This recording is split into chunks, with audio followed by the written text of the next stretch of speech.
Babak penyisihan ujian seleksi visioner suci telah mencapai tahap berikutnya yang disebut dengan kristal kehidupan. Seleksi kali ini dilakukan secara tim, di mana tiap tim beranggotakan 3 orang, yang memiliki misi saling menghancurkan kristal yang dimiliki tim lawan, dan tim akan dianggap gugur jika semua kristal yang dimiliki anggota timnya hancur. Namun sebelum ujian dimulai, Dot dan Mas tanpa sengaja menghancurkan kristal mereka, sehingga hanya tersisa kristal yang dipegang oleh Finn. Dan lebih apesnya lagi, ketika ujian telah dimulai, mereka dikirim dalam kondisi saling terpisah. Bagaimana kelanjutan kisahnya? Langsung saja, tanpa berlama-lama lagi kita menuju ke TKP. Dalam dunia sihir, terdapat 13 tongkat sihir terkuat, di mana masing-masing dari tongkat tersebut, hanya akan memilih orang-orang tertentu, yang memiliki bakat bawaan dari lahir. Kemudian tongkat tersebut akan memberikan anugerah pada penggunanya. Nama tongkat itu disebut Master Kain.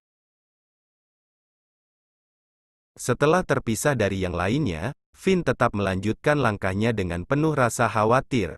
Di saat yang sama, meski berbeda tim, namun Lance tampak mengkhawatirkan teman-temannya, terlebih Mas dan Dot saat itu, yang juga khawatir terhadap Finn. Sementara Finn yang waspada dengan kondisi sekitarnya, justru tanpa sengaja melihat Carpaccio Luo yang sedang memaksa salah satu peserta lainnya untuk menyerahkan kristal miliknya, yang saat itu berlutut memohon ampun sambil bersimbah darah.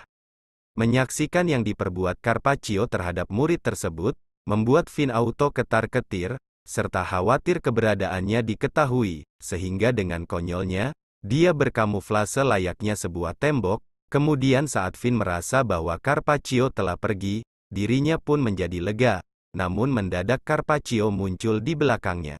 Dengan penampakan yang membuat Finn merasa seram dan ketakutan, di mana terlihat sosok Dewi di belakang tubuh Carpaccio.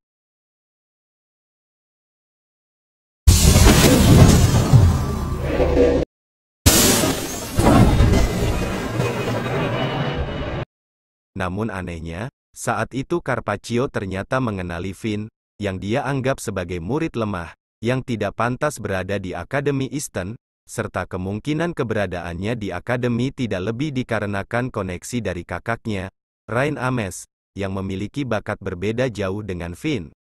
Selanjutnya Carpaccio dengan penuh ancaman, memaksa Finn untuk menyerahkan kristal miliknya, meski saat itu dengan rasa takut yang luar biasa, akhirnya dengan tekad yang kuat, karena menganggap kristal di tangannya sebagai penentu masa depan Mas, maka Finn pun mengambil keputusan untuk melindungi kristal miliknya, namun mendadak seluruh tubuhnya terluka dan mengeluarkan darah, tanpa dia ketahui penyebabnya. Menyadari dirinya tidak mampu menghadapi Carpaccio, Finn lalu mengalihkan perhatian dari Carpaccio dan melarikan diri. Kemudian di saat lawannya lengah, Finn menggunakan sihir bertukar tempat miliknya terhadap Carpaccio.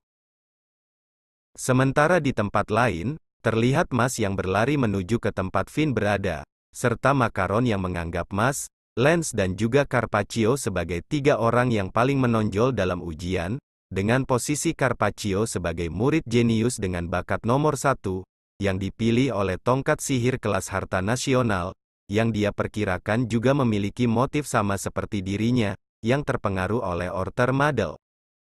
Sedangkan Finn yang merasa telah berlari menjauh dari Carpaccio, ketika mendadak tanpa sebab, muncul luka di kaki Finn, yang menghentikan langkahnya, disusul kemunculan Carpaccio yang langsung menginjak luka di kaki Finn, sambil meminta kristal yang dipegangnya, meski dalam kondisi payah dan kesakitan luar biasa, namun tetap bersikeras mempertahankan kristal miliknya, sehingga membuat Carpaccio yang menganggap Finn sampah, semakin menggila dengan tangannya sendiri, menghunjamkan belati ke tubuhnya berkali-kali, sehingga penonton yang menyaksikannya menjadi ngeri sekaligus heran, saat luka yang seharusnya didapat oleh Carpaccio, justru muncul di tubuh Finn. Puncak dari kegilaan Carpaccio terhadap Finn, yang bersikeras mempertahankan kristal demi Mas dan teman-temannya, adalah saat Carpaccio bersiap menghabisi Finn, dengan menempelkan belati di lehernya. Saat itulah, bagai bayangan Mas tiba dan bergerak cepat menghempaskan kepala Carpaccio ke dinding.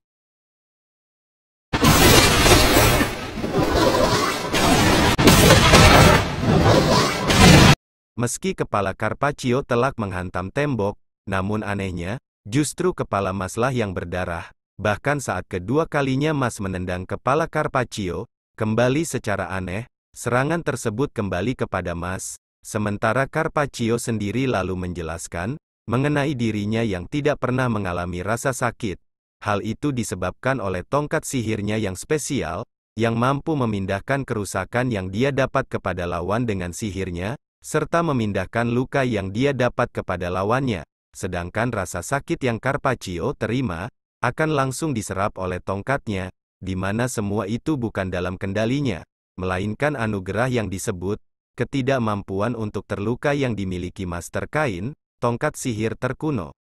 Carpaccio lalu membuktikan ucapannya, dengan menusuk pahanya, di mana justru Mas yang terluka, sementara luka di pahanya sendiri menjadi sembuh.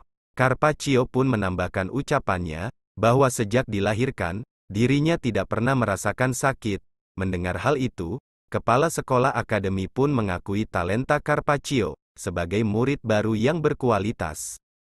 Selanjutnya Carpaccio berkata, bahwa dia ingin merasakan sakit, namun hal itu tidak mungkin bisa diberikan oleh orang seperti Mas, kemudian ditutup dengan menusukkan belati ke tubuhnya berkali-kali, dan mengakibatkan luka di tubuh Mas, yang langsung membalas dengan bogemnya, yang otomatis kembali mengenai dirinya. Carpaccio menganggap serangan yang dilakukan Mas sia-sia, dia juga mengejek Finn sebagai orang lemah yang tidak enak dipandang, meski Mas membenarkan ucapan Carpaccio.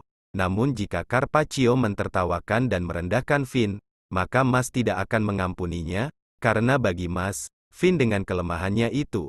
Namun demi teman-temannya, Finn tetap mampu menghadapi lawan yang lebih kuat darinya. Selanjutnya Mas kembali melancarkan serangan beruntun, meski berakibat dirinya yang babak belur, hingga suatu saat, serangan Mas mampu membuat patung Dewi Carpaccio menjadi retak.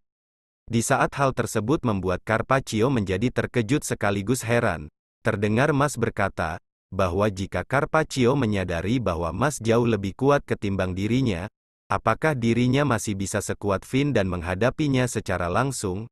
Carpaccio sendiri saat itu tampak tersenyum, karena baru kali ini ada orang yang bisa membuat patung Dewi menjadi retak, kemudian terlihat patung Dewi di belakangnya mengalami evolusi, dan berubah menjadi bentuk suster ngesot yang mengerikan, untuk selanjutnya menghujani Mas dengan jarum suntik raksasa, dan diselingi dengan Carpaccio yang menikam dirinya dengan belati, hingga mengakibatkan Mas terluka, di saat dirinya sibuk menghindari serangan jarum suntik. Tak lama kemudian, Mas tampak mengeluarkan tongkat besi yang sebelumnya dia dapatkan di toko tongkat sihir. Selanjutnya para penonton dibuat terkejut, ketika Mas merubah tongkat besi tersebut dengan tangannya, menjadi bentuk raket tenis lengkap dengan bolanya, lalu bagai bermain tenis tembok, sambil menghindari serangan jarum suntik, Mas menyerang suster ngesot itu secara beruntun, hingga akhirnya suster ngesot itu pun musnah. Selanjutnya Mas mendekati Carpaccio yang saat itu hanya bengong, sambil berkata, jika Carpaccio penasaran, maka Mas akan mengajarinya rasa sakit, sambil menghantam kepala Carpaccio dengan raket besi di tangannya.